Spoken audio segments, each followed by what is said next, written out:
The best way to predict your future is to create it, not from the known, but from the unknown. What thoughts do you want to fire and wire in your brain?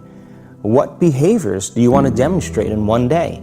The act of rehearsing them mentally, closing your eyes, and rehearsing the action. So whatever impact or success or reaching goals or growth or whatever you say, on one level in the physical world, it's about how well you harness your physiological and your psychological process. Knowledge is power, but knowledge about yourself is self-empowerment. If you are little sensitive to life, you will realize you are the biggest issue in your life. So this is one thing that I'm trying to do with people, that you are never the issue in your life. I'm not the issue. My thought, my emotion, my body is never the issue. My thought, my emotion, my energy and my body are my instruments of function. They are not impediments in my life. But I would say for 90% of the human beings, their own body, then the compulsions of the body, the compulsions of their thought, the compulsions of their emotions are ruling them most of the time. So when you yourself are a problem, well, you're on self-help. Whether your body and mind works against you or works for you, this is a big difference. So there is enough evidence to show only when you're in pleasant levels of experience, this happens best. So obviously, joy is first, then growth. If you're joyful constantly and you have no fear of suffering because you understand all human experience comes from within you, and so you have managed to create the kind of experience that you want, now growth is possible unbridled. If you have the fear of falling down and suffering, you will not go very high. So this one fundamental thing has to get across to all the human beings on this planet. Your experience is entirely determined by you. This is what the word karma means, unfortunately. It's become something else here. Karma means action. That means when we say your life is your karma, we are saying your life is entirely your making, 100%. What happens in the world? There are many, many forces involved. What happens within me? It's 100% me. If you don't take charge of this, then you're an accidental life. When you're an accidental life, anxiety is very natural.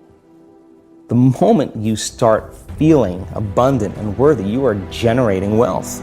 The moment you're empowered and feel it, you're beginning to step towards your success.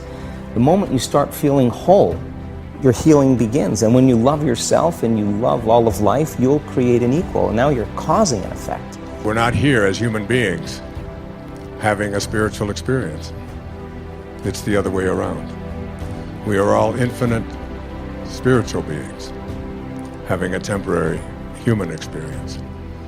And coming to a place where we live our lives from that infinite place and beginning to know our soul. As we sit here, this is my body, that's your body, this is my mind, that's your mind. There's no such thing as this is my life and that's your life. This is a living cosmos. Everybody is free to capture as much as they want. If you capture substantial amount of life, your very presence will become a significant life. Otherwise, you will become a mediocre life. This is the important thing. It's not the knowledge you gather in your head, it's not the muscle that you gather in your body, it's the life. We'll use another analogy, a dream. Let us say we're dreaming that we're being attacked by a tiger. In that condition, we're really afraid. We're perspiring, we may even be rolling and screaming in our bed. Now, is that dream real or illusion? The reality is we are having that dream. And the reality, there are tigers somewhere. The illusion is we're identifying with it. We're thinking that that is me in this dream, and that tiger is about to eat me.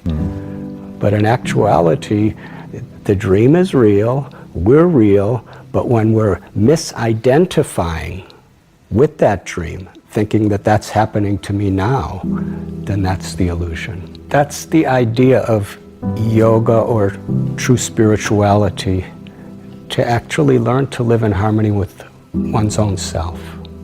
We have this physical body, we have the mind and all of the thoughts and emotions that come through the mind, but who are we?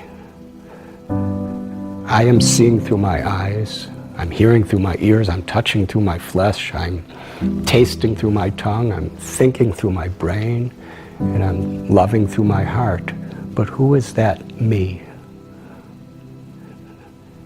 That me is the essential consciousness that's giving life to every other aspect of our existence, our body and our mind. Consciousness is unique, but it's part and parcel of what is universal. And unless we understand that uniqueness of our own true consciousness, then we can't really appreciate the universal nature and how we're all actually connected. Everything is connected and everyone is connected, and everything and everyone in this world is interdependent. And Emerson said that the reason why there's so many problems in this world is because human beings are disconnected from their own true self. The senses, the mind, the intelligence requires to be in harmony with the heart and with the living force within the heart, which we call the soul or the spirit. And when we understand the sacredness, the beauty, the eternal nature of our own spirit, then we can recognize it in creation and we can recognize it in others. When we don't realize, experience, perceive the sacredness of our own true self, then our perception is an illusion of the world. But when we understand who we are and understand our harmony and relationship with the world around us and the people around us, then we're actually seeing everything as truth. We're seeing as a spiritual reality, even in this world.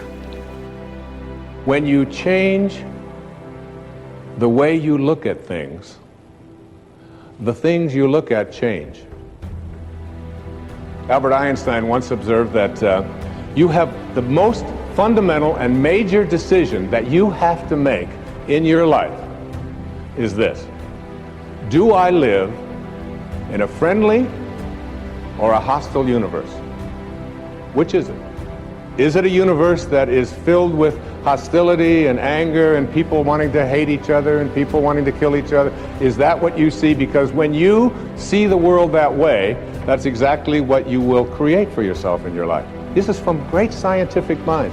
And the interesting thing is that this is not just a clever play on words, that when you change the way you look at things, the things you look at change.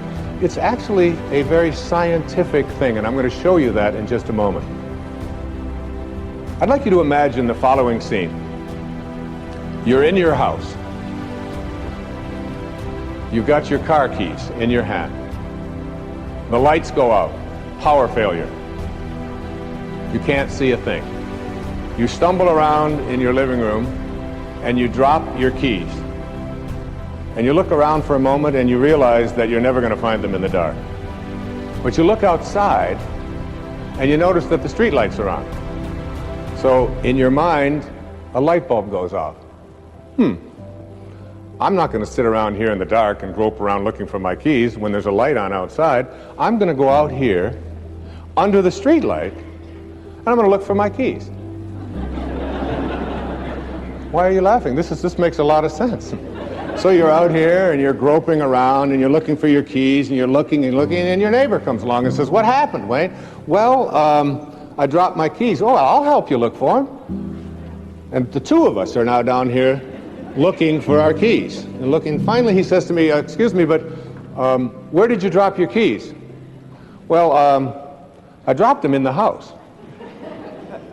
He said, "You mean to tell me that you dropped your keys in the house and you're looking for them out here in the streetlight? Doesn't make any sense." And I said, "Well, it doesn't make any sense to grope around in the dark when there's light out here."